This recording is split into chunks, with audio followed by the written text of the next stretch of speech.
Okay, we'll give it a try. And, oh, zooming. Okay, so we have our flowers, and we want to think about composition. And composition is not a very fun word, so let's call it our poem. And if you're writing a poem, you have a theme.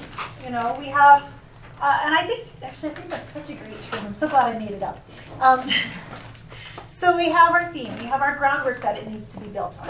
And with poetry, a lot of times, especially if you're being more traditional, your poetry is going to have a specific structure, a framework, the technical stuff, right? So maybe it's a certain rhythm, number of lines or whatever. But we also have our theme, our content. And so for our painting, our content, of course, is going to be our flowers. And we want, and I think if you're a poet, and I'm not a poet, but sometimes I rhyme, I'm just going to tell you all the poems I ever read. All the poems I ever made up right now. Mine are real cheesy. They're pretty corny. Anyhow, so I memorized a marvelous Dr. Seuss poem already. It's fun to perform, but I don't know if I can do it on command. So sometimes if you're writing a poem as a poet, you're going to choose the technical stuff based on the content of your poem. If you're writing about the fresh spring breezes, maybe you don't want a stiff and formal structure for your poetry. And that's one of the reasons they invented free verse, right? So we want to choose the style, the way we paint based on our content. It's connected there. Oh, I just love the idea of comparing our painting, our composition to poetry. Yes. And we want rhythm, we want repeated elements, we want some of the stuff we put on the paper to echo some of the other things that are happening or to hint at them. And it's so wonderful seeing a great play on words, you know, in a poem or a piece of writing. Something that, and it's actually really fun to do in this workshop situation too, because as we talk and get to know each other, we have these little in-jokes.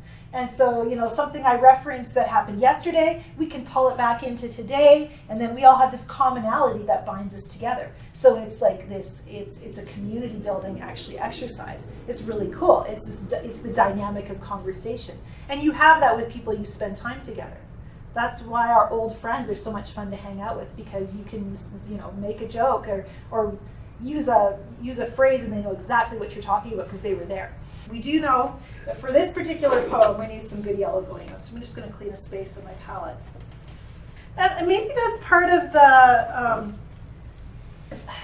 the diagonals, like we talked about, painting those diagonal strokes is kind of a repeated motif for me. And for a while, it was cross-hatching. Like I would do vertical and then I would do little horizontal lines and I would hide that in my paintings.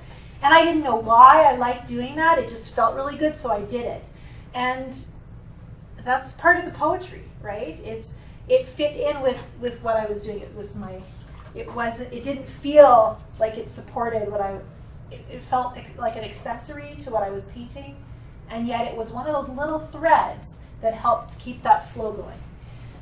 At least that's my theory. So I'm going to just pull some of this Ben's yellow down onto my palette here, and I want it to be. Now, if I had Indian yellow, that's what I would use, because Indian yellow is pretty fun for sunflowers. It has an energy to it. It's funny because yellow is like a primary color, and yet it's not a color I use a ton, like as a dominant part of my painting. And sometimes I think maybe that's the deal with primary colors, is they are foundational. So maybe I don't use them as pure as often as you would think. You hear primary, you think, oh, the #1 color. But maybe it's #1 because we are mixing it. You know, maybe we're using it in complement with other things. I don't know. So here I am with a blank piece of paper talking about composition and not actually doing it. So I'm just going to start with a big shape. And that's, again, the big idea, right? We want to start there. And so it's a sunflower, so it's going to be circular. And we're going to make it big. I got a big piece of paper I got to fill, so there's a lot of pressure there. And, oh, that's nice. Okay, we're going to do some of that. We're seeing a different flower. No, I think, are you? Which one are you doing? Oh, none in particular. Oh, okay, good. It's like a sunflower. It's the one from It's the center. It's the center of the flowers. Well, you know, and there's that release from saying I don't have to paint this exact flower. I'm just going to paint one that's like it. I'm going to paint something sunflower-esque. I'm actually going to turn that so I can actually view it a little bit. But I painted lots of sunflowers. Sunflowers are great because they're so forgiving. You can paint them really. I do it often as a beginner class. When my very first YouTube series of lessons was my sunflower tutorial. Who here has done that sunflower tutorial? I did. See a few hands. It's a 6-part series, and I get a lot of beginners saying, I did your sunflower, and what did you think? And it always looks good. And that is the worst petal I've ever painted. Like a duck. Yeah, squawk. Do another one on this side. There we go. Now I got one of those clowns with the goofy. Whoa. That's scary. Or a really fat chick. I know, clowns are scary. What? Yoda. Yeah, okay, now it's got a beard. Wow, this That is looks like just... a cow's head. Cow's head, yes. Cow's- George O'Keeffe here. So we're just going to paint some spiky things sticking out from it and hope that this becomes a sunflower instead of a cow's head and a scary clown. Yeah, George O'Keeffe got a lot of mileage out of his cow's heads. that's true. Yeah, the skulls. But it's going to be like a sunflower. And, yeah, I like the spiky petals of a sunflower. They're pointy. Is that the rust? This is a little dab of the rust and some of the Ben's yellow. A little quin deep gold, but not too much. What's the rust and Sorry? quinacridone rust? Quinacridone rust. It's a lot yellower than I would have thought. Well, the quinacridone rust straight up is more like that. So it's either dark or light. It's dark, but it. Boy, that'll be pretty on accent. Okay, now look at this. See, this is going sideways, and it should be curving up. It should be coming out like something like that. So we have that rotation. So But if you look at them, they're all different directions. they are. We get to sunflowers very forgiving. They get big. Yeah. Okay, so it does basically resemble a sunflower, and I've made it so big that that's taken some of the pressure off of having to make this full-on arrangement. So that's kind of funny, but so next it's building on that first one, and you need something to build your painting around. I think when it comes to painting a sunflower or a floral, you want to start big, medium, small, and the big is going to drive the rest of the painting. So I have this big shape, and everything else that goes in here is going to support it, but it's not going to compete with it in size. So I might, so at this point, you know, we have basically the bright light values. We're not going to worry about going darker at this stage. Let's use some more of that quin rust. And let's see what we can do with creating a supporting shape. And it doesn't have to be multiple flowers is the other thing. When we're talking about composition, sometimes maybe your leaf is your medium-sized element. Maybe you have a big leaf coming out over here that supports. Actually, we should do that. I was going to go in with more yellow, with more orange, but gotta let the painting lead. So we're gonna. Oh, that's more. that's not as green as I was thinking, but we're gonna use it. So maybe it's a leaf that's supporting that first shape and being your supporting best supporting actress or whatever. There we go. So we've got this shape, and I'm having to work around these wet leaf petals a little bit, but you know what? I don't mind if I lose a little bit. So I'm going to go right up to the petal. Oh, a little turquoise just flew into the petal there, and it's got a little edge, and it's just kind of a pretty little magic thing.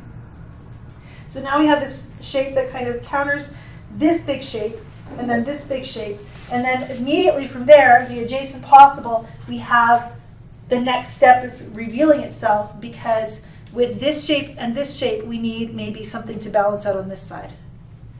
So, you know, maybe I go with a little hint of echoing color in our poem.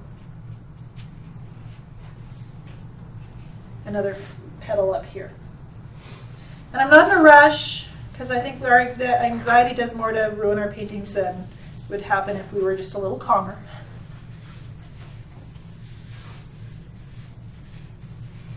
And so now we have, that's too dark, really. Let's blot and bang on the paper so that the drips come down. You do that thing you don't want, and then you do it more so it looks like you did it intentionally.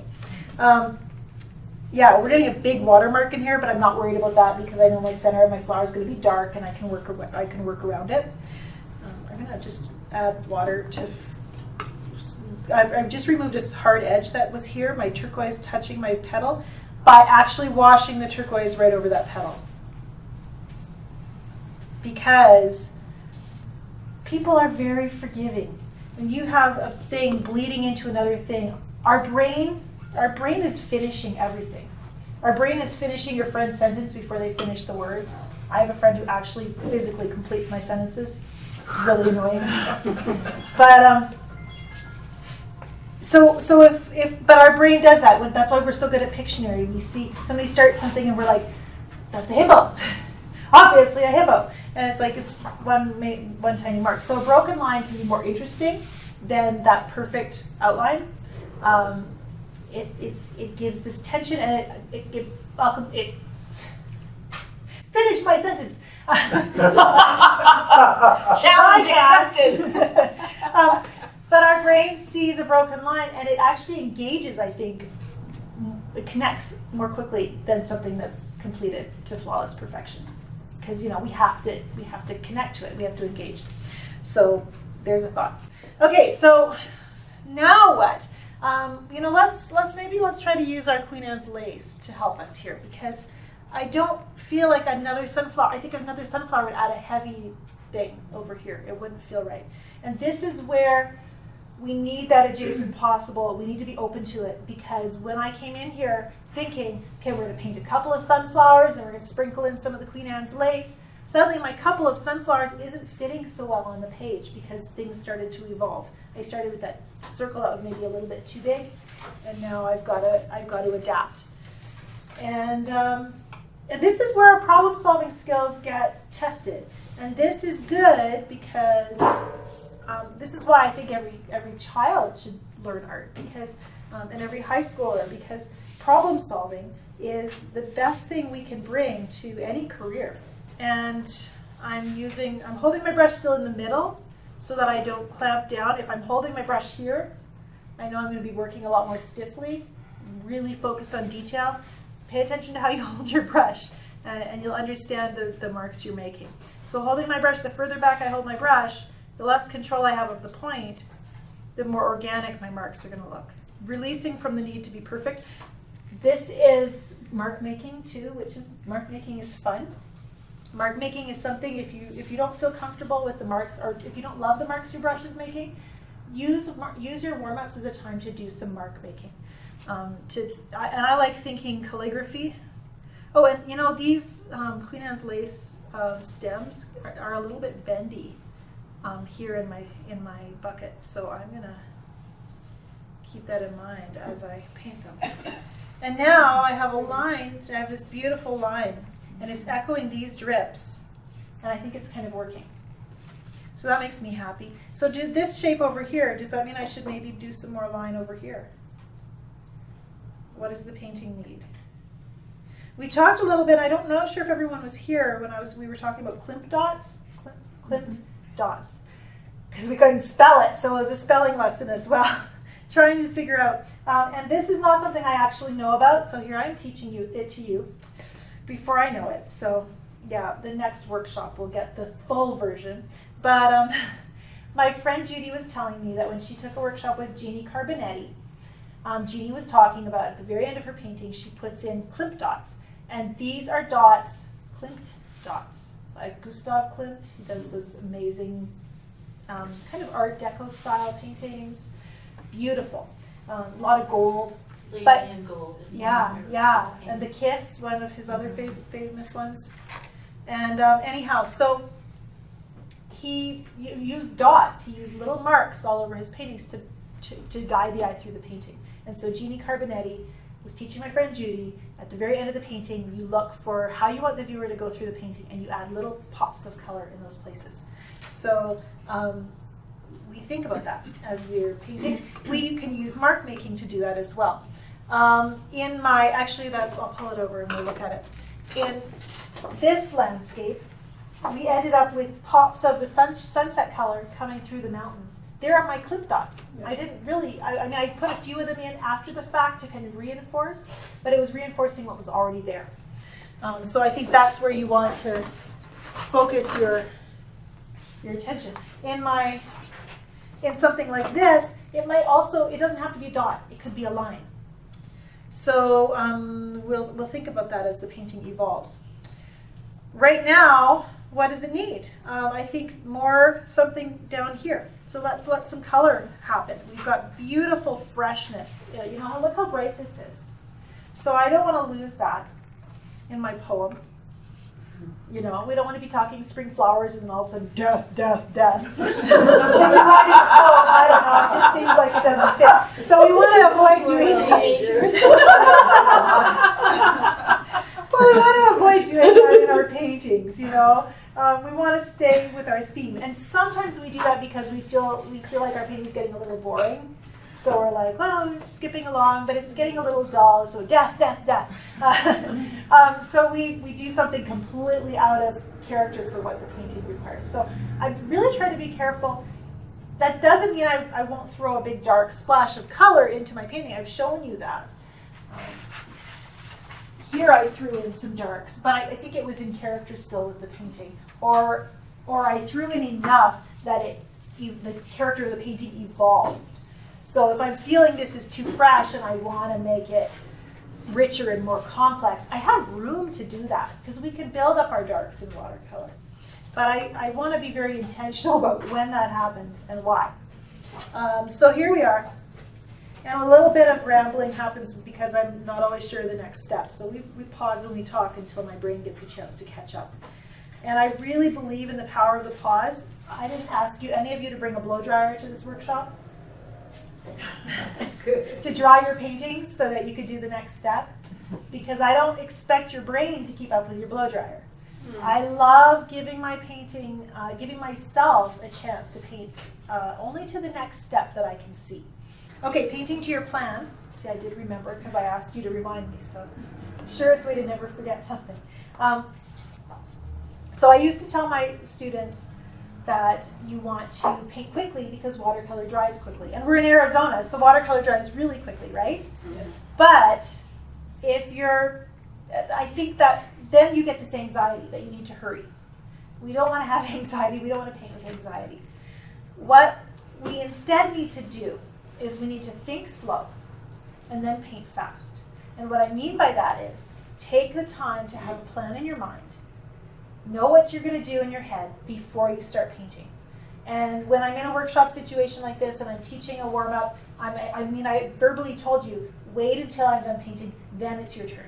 Because if you're trying to keep up with me, again, it's that hurry, hurry, hurry, right? There's an anxiety. You're not taking in what's happening and letting your brain do the taking in so that you can implement.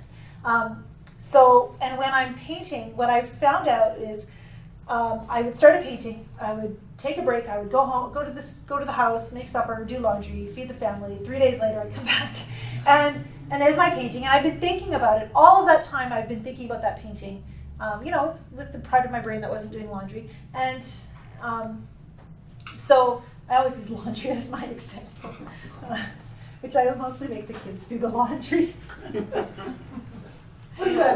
Supervising the laundry people. While I'm supervising the laundry people, I am thinking about my painting. And so I get back to the studio and I'm ready to go. I know what the next step is. I start painting. It's going really, really well. So I paint that thing that I planned I was going to do, and then I keep painting. And that kills my painting. Because why did my painting go really well in that first burst of inspiration? Because I had 3 days to think about it and plan what I was going to do. And as soon as I started painting past my plan, that was when things started to fall apart.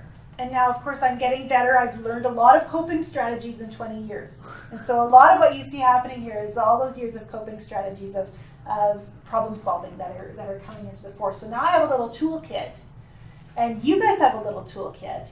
And maybe right now it's pretty small, but every time you paint, you're adding to that toolkit because you have learned new responses to what's happening on the paper. So it's easier for me now to problem solve through a painting in a live painting session like this. But what I learned though is that when I'm painting, when I think stuff is going really well and I'm all excited and then I get past that part that I planned, Yeah, of course things are going to fall apart. The reason it was going well is because I knew what I was going to do, you know, at least to some degree. So I really encourage you to give your brain that chance to break, to take a break. Give your brain a chance to just have a complete disconnection from reality. So yeah, take the time, and maybe if you have an hour in the studio and your plan only lasts you for 10 minutes, I don't want you twiddling your thumb for 50 minutes while you're thinking of the next thing to do. Have several paintings on the go. Have B-sides. Have paintings with crappy stuff on the back that you can flip over and work on the second side. Have a painting that you hate that you can throw more paint at and problem solve your way out of. Having paintings that you don't like are a really good opportunity to practice working with your darks.